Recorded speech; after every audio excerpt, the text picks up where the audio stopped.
जय श्री कृष्ण। आप सभी का मेरे चैनल मेरी मंशा में बहुत बहुत स्वागत है।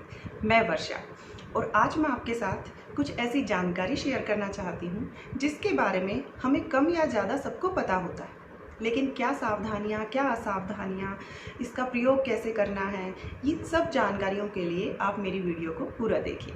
और हाँ, एक और बात, इस वीडियो के बीच में मैं आपको एक ऐसी होम रेमेडी भी बताऊंगी जिससे आपका चेहरा कई साल छोटा नजर आएगा। जी हाँ, आपकी उम्र कुछ कम नजर आएगी। तो देखते हैं। अरे कमला मौसी आ गए, आप भी बैठिए। कमला मौसी भी आ गई हैं। वैसे भी इनके बिना तो हमारी वीडियो पूरी ही नहीं होती। आज मैं आपके साथ शेयर करना चाहती हूँ तांबे का पानी या ताम्र जल हमें क्यों पीना चाहिए, कब पीना चाहिए, कैसे पीना चाहिए, किसको नहीं पीना चाहिए, कब छोड़ना चाहिए। जी हाँ, तो सबसे पहले हम करते हैं बात कि हमें तांबे का जल क्यों पीना चाहिए। सुबह उठकर हमें पानी तो ज़रूर पीना चाहिए, अगर वो तांबे का है तो सोने पे सुहागा। जैसे ही हम कुछ समय के लिए पानी को तांबे के बर्तन में छोड़ते हैं तो वो पानी आयोनाइज होना शुरू हो जाता है या कहीं तांबे के गुण उस पानी में आने लग जाते हैं, जिससे बहुत से बैक्टीरिया तो ख़त्म ही हो जाते हैं, नष्ट हो जाते हैं और वो पानी बिल्कुल साफ़ रहता है। आपको पता ही होगा, जब हम माता रानी के नवरात्रे करते हैं तो एक तांबे का कलश भर कर रखते हैं। वो इसीलिए रखते हैं क्योंकि तांबे के बर्तन में पानी कई गुना और कई दिनों तक शुद्ध रहता है।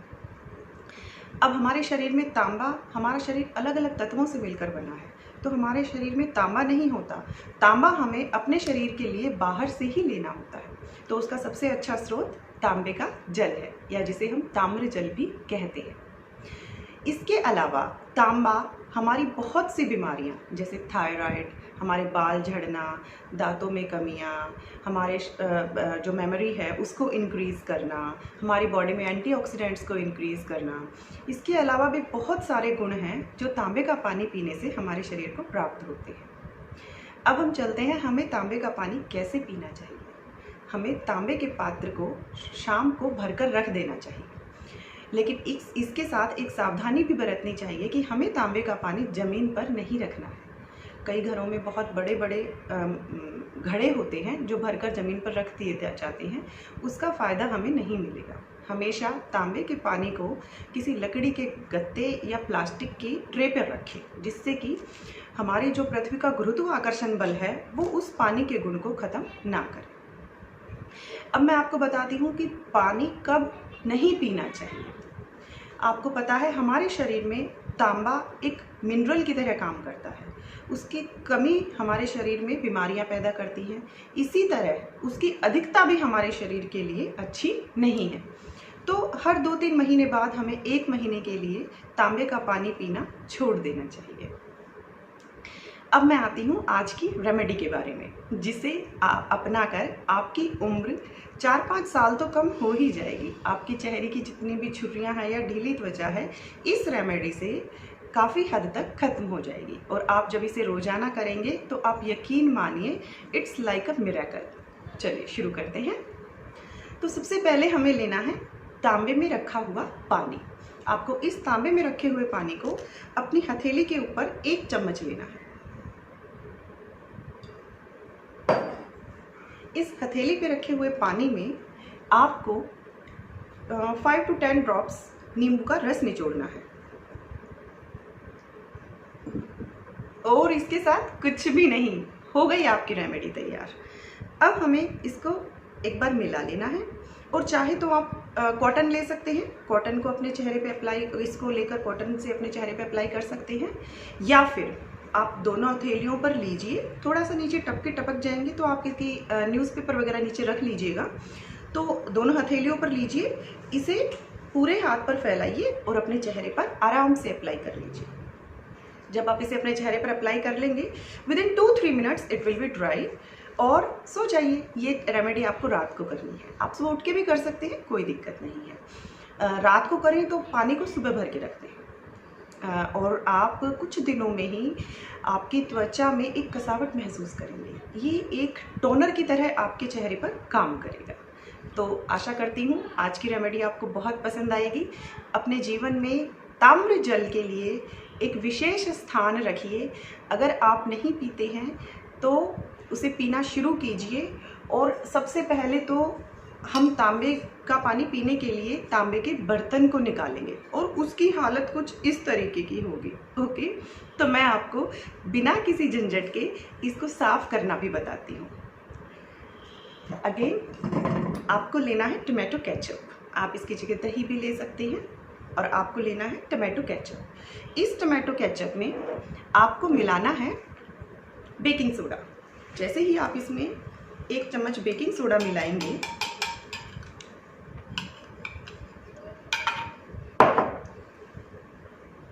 ठीक है। और अब इसमें आपको मिलाना है नींबू। ये देखिए, इस तरीके से आपकी रिएक्शंस इस टोमेटो केचप में चलनी शुरू हो जाएगी। और इस नींबू की सहायता से ही आप इसको अच्छे से टोमेटो केचप में मिला लें। अब क्या करना है आपको, अब आपको अपना तांबे का बर्तन लेना है और इस पे इसका एक कोट लगा देना है। इस तरीके से इस तांबे के बर्तन पे एक अच्छी सी लेयर आपको लगा देनी है और इसे लगाकर आपको इसे छोड़ देना है। 10 से 15 मिनट के लिए आपको इसे छोड़ देना है। जब 10-15 मिनट हो जाएंगी, आप नॉर्मल वाटर से इसे धो दीजिएगा, जैसे हल्का सा रगड़ते हैं। आपका बर्तन चमक जाएगा बिना किसी मेहनत के। आशा करती हूँ सारी विधियाँ आपको बहुत अच्छी लगी होंगी। मेरे चैनल को सब्सक्राइब कीजिएगा और इन सभी चीज़ों को अपने जीवन में उतारिएगा। अरे कहाँ चल दिए, रुकिए, अभी कमला मौसी भी तो बाकी हैं। दीजिए कमला मौसी, दिखाइए क्या लिखा है आज आपने। हाँ जी, तो कमला मौसी का पहला सवाल है कि हमें तांबे के पानी को किस तरीके से पीना चाहिए। अगर आपने अपने घर में कोई जग लिया है, उसमें तांबे का पानी भरा है जिसे पूरा परिवार पीता है, तो आप उस पानी को शीशे के गिलास में डालकर पीजिएगा। वो पानी आपको स्टील के या किसी और मेटल के गिलास में डालकर नहीं पीना है। इससे तांबे के गुण कम हो जाते हैं, मेटेलिक रिएक्शंस होती हैं अलग तरीके की। अच्छा जी, तो दूसरा क्वेश्चन है, क्या हम तांबे के पानी को फ्रिज में रख सकते हैं? जी नहीं, आप तांबे के बर्तन को फ्रिज में नहीं रख सकते। आप फ्रिज में बहुत सी गैसेस होती हैं जिसकी वजह से तांबे के पानी के अंदर रिएक्शंस होने शुरू हो जाती हैं। तो ऑब्वियसली वो रिएक्टेड पानी आप नहीं पी सकते, उसमें तांबे के गुण नहीं आएंगे।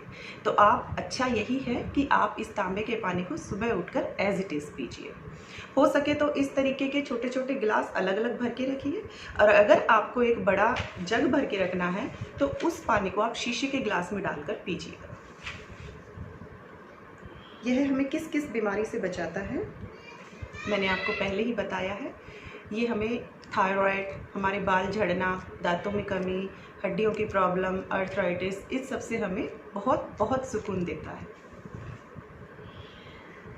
आशा करती हूँ आज की जानकारी आपके लिए बहुत बहुत उपयोगी साबित होगी। अपने जीवन में ताम्र जल के उपयोग को बढ़ाइए, उतारिए और इसका फ़ायदा महसूस कीजिए। धन्यवाद। जय श्री कृष्ण।